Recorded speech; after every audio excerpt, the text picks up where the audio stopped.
Hello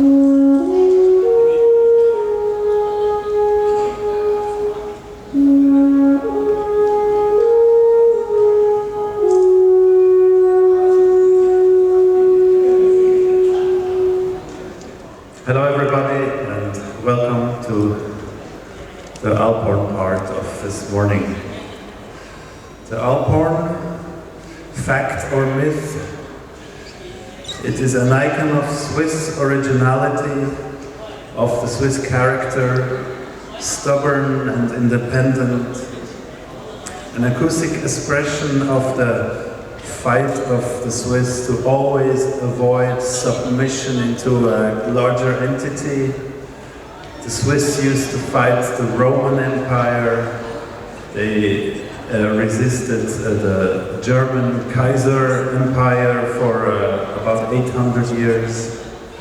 More recently, they tried to keep independent from the European community. The Alphorn is also a very old and primitive wind instrument. It may be as old as the didgeridoo.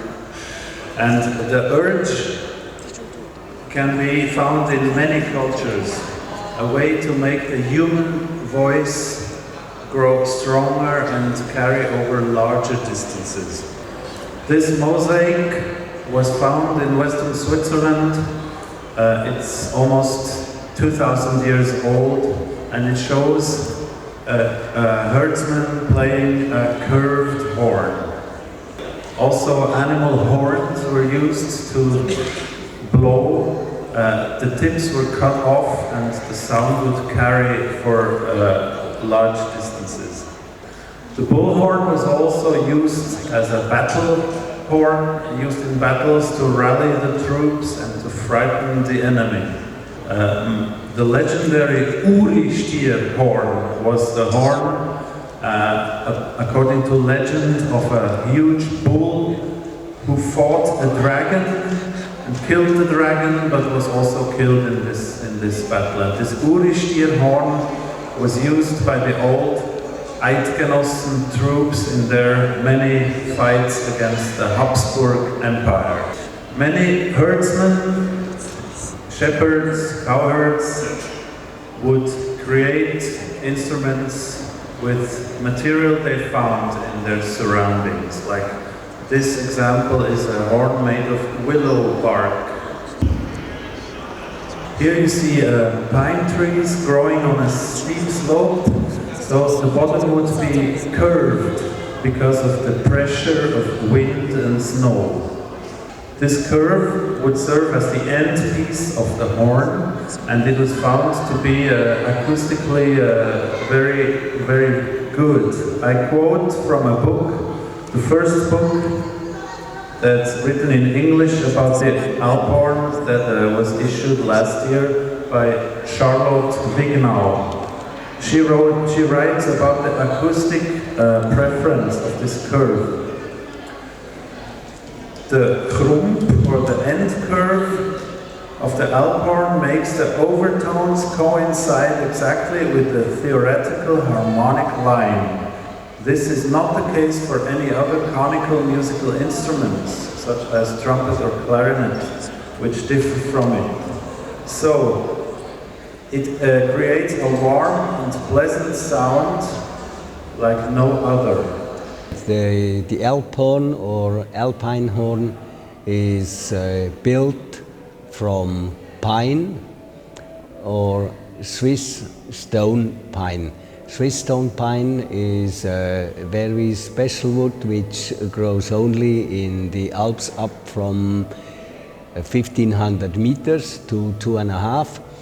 It grows very, very slowly, and this wood smells also very good, and it makes a warm white tone. The tone of the pine horn is a bit harder, but it's also a bit preciser when you play it. The horn is handmade, and Most of the constructors use a lot of machines just to spare time. If they build it, one makes them by CNC machine. And the time to build an Alphorn is about 80 hours. That means more or less 2 weeks work. I'd like to move on to how the Alphorn originally was used.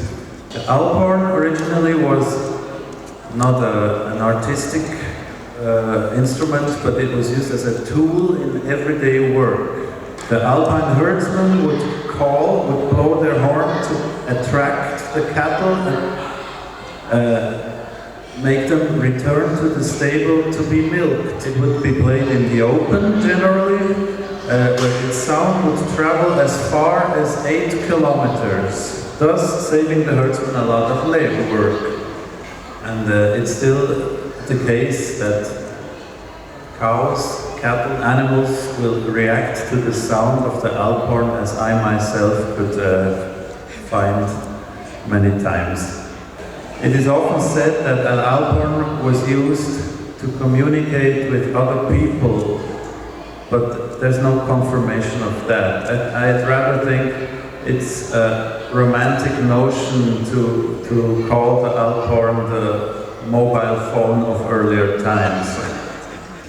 I'd like to proceed to the original type of Alphorn melodies. They are called the Kuhreihen, or cow call. The Kuhreihen derives of the vocal sounds the herdsman made to attract the animals, like yo, yo, whoop-sa-sa, whoop-sa-sa, whoop-sa-sa. So people would improvise in that manner, and nevertheless they had a structure of certain parts that would figure in the Kuhreihen. First, there's the invocation part. There's like a introductory melody compared to sacred music to evoke the goodwill of God or the spirits, to give their blessing to the animals and to the alpine area. It would sound like that.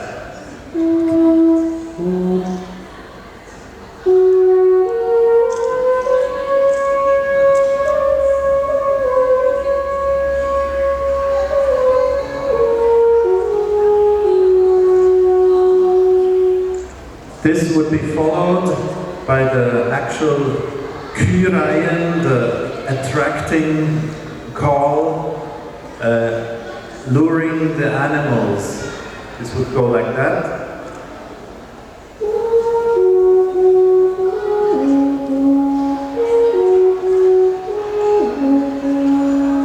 Or some variation.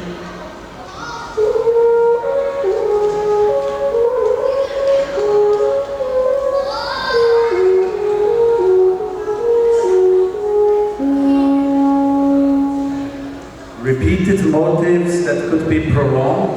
If you had a large herd, you would play longer the same phrases. The Alphorn is an instrument belonging to the family of labraphones. That means the sound is produced by the lips, like the trumpet, for instance, the trombone, the tuba, the horn, the French horn. So actually the Alphorn, although made of wood, belongs to the family of brass wind instruments. And as I mentioned, the sound is produced by making the lips vibrate.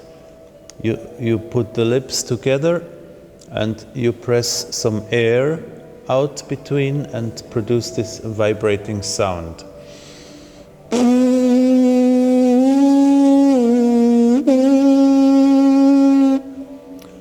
When you apply the mouthpiece to the lips, you have to be aware not to put too much pressure, so the lips are still able to vibrate, to move. but with the mouthpiece, the air stream is channeled into this area, from where it will proceed into the horn.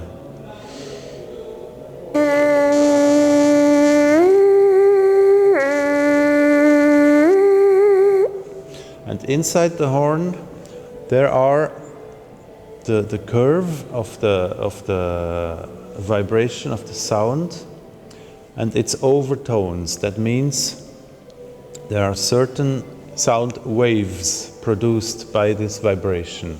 And those sound waves translate into certain notes which form the natural scale that is playable on the Alp horn. And there was also a melody, also a slower melody, again to end the cow call, the Kyraien, and in this concept every player would improvise as he wished. From around 1750, the function of the Alp horn started to change. Inspired by the philosopher Jean-Jacques Rousseau, there was the Back to Nature movement. Upper-class intellectuals became aware of the rural cultural heritage. Folk tales and folk songs were collected, and for the first time, Alp horn melodies were noted. At the same time, the Alp horn lost its original relevance in everyday work, as less cattle was held in lonesome, elevated Alps, and the cheese-making facilities were centralized in the valleys. The romantic notion of the Alp horn, as documented in paintings and enthusiastic reports by artists and academic travelers, was based not on reality but on wishful thinking. Meanwhile, the use of the Alp horn was dramatically declining, and several times the initiative to preserve the Alp horn from disappearing entirely came from urban class, upper class exponents, professors, artists, clergymen, and patronizing politicians. There is at least a dozen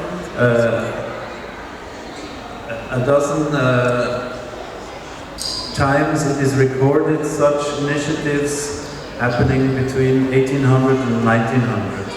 Let me sum up now the changes of the function of the Alp horn that have happened until about 1800, that is in the last 220 years. First, the Alp horn as embodiment of the natural way of living. When Europe grew more urban and the start of industrialization happened, the way of living of the rural, urban, mountain regions was deemed the natural way of living. Also in art, the Alp horn would symbolize nature, as you can hear in Beethoven's Sixth Symphony, when Beethoven used some Alp horn motifs to evoke the nature. Johannes Brahms even used an Alp horn melody that he heard in the Berner Oberland in 1868 in his first symphony in the fourth movement, when he had it played by trombones. This melody he wrote on a postcard and sent it to his friend Clara Schumann, and later in the symphony music it looked like that. The second function the Alp horn took on was for tourism. The traveling artists and academic intellectuals can be perceived as the first wave of tourism in the alpine region. And the clever Swiss, they sure knew how to give them what they expected. Folk songs and Alp horn performance. The next function is begging. Begging for money. As industrialization also created an impoverished rural class, some turned to playing music in the streets of the cities or in tourist areas. The musical quality of the performances was often very poor and led to complaints in parliaments of cities in Switzerland. When industrialization happened in Switzerland, the society changed from an agricultural country to a more industrialized country where many people lost their means of earning in the agriculture in rural regions and sought for work in urban areas, working in factories. But there was also a number of people growing poor because of the change in society. And as in other countries, in other parts of the world, music was always a means of making some money for poor people. Also, you have, for instance, many blind musicians, because this was one thing they still could do to earn some money. And so poor people who used to be farmers or working in the rural area would, out of necessity, try to make some money by playing music.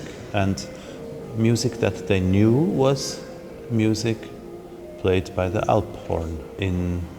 Up to 1950, the quality of the horn was not at the same level as lately. The tools got better in the last 50 years. The experience was not there before. So many horns were of a lesser quality. Also, people who were in need of making money to survive, they did not have the chance to study music. They just learned by themselves.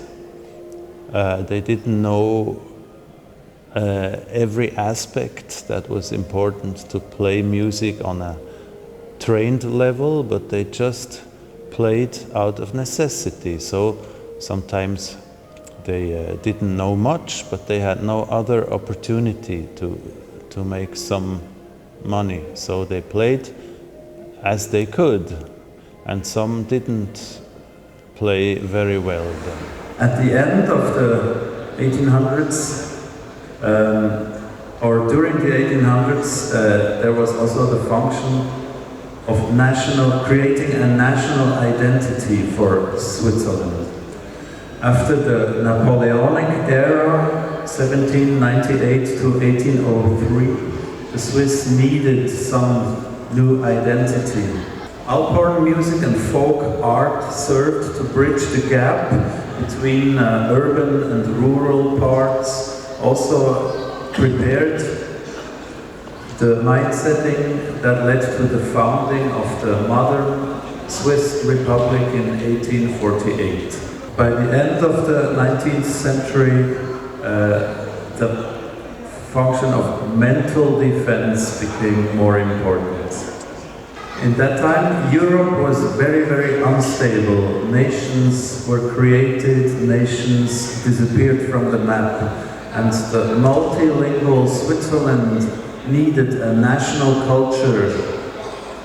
In this context, the Alphorn was used as an introverted side, isolationist way of looking at national culture. So what followed was the next function. I call this the exploiting of the Alphorn connotation. The Alphorn was discovered as a means of pursuing other intentions like commercial reasons, selfish reasons. The cliches associated with the Alphorn were employed to promote tourism or to advertise products made in Switzerland, from chocolate to industrial machinery. It also has been up to now used by conservative political exponents to underline their ideas that to pretend that Switzerland, even in this post-industrial digital era, is still an agricultural state with the same sociological morals and values that were there 200 years ago.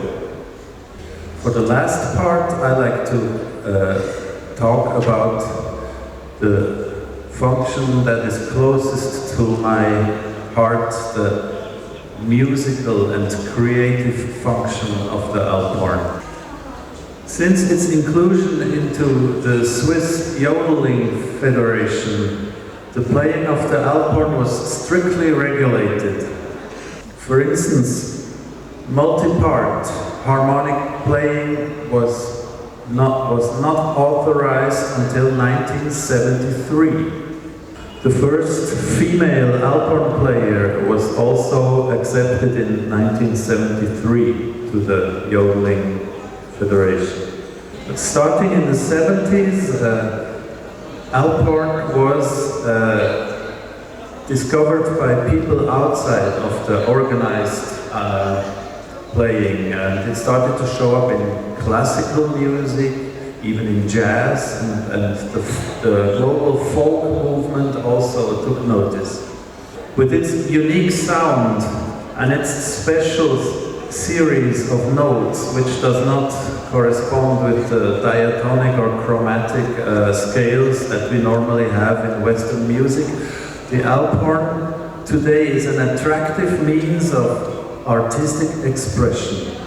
Freed from ideological barriers, it presents a huge field that has yet to be explored.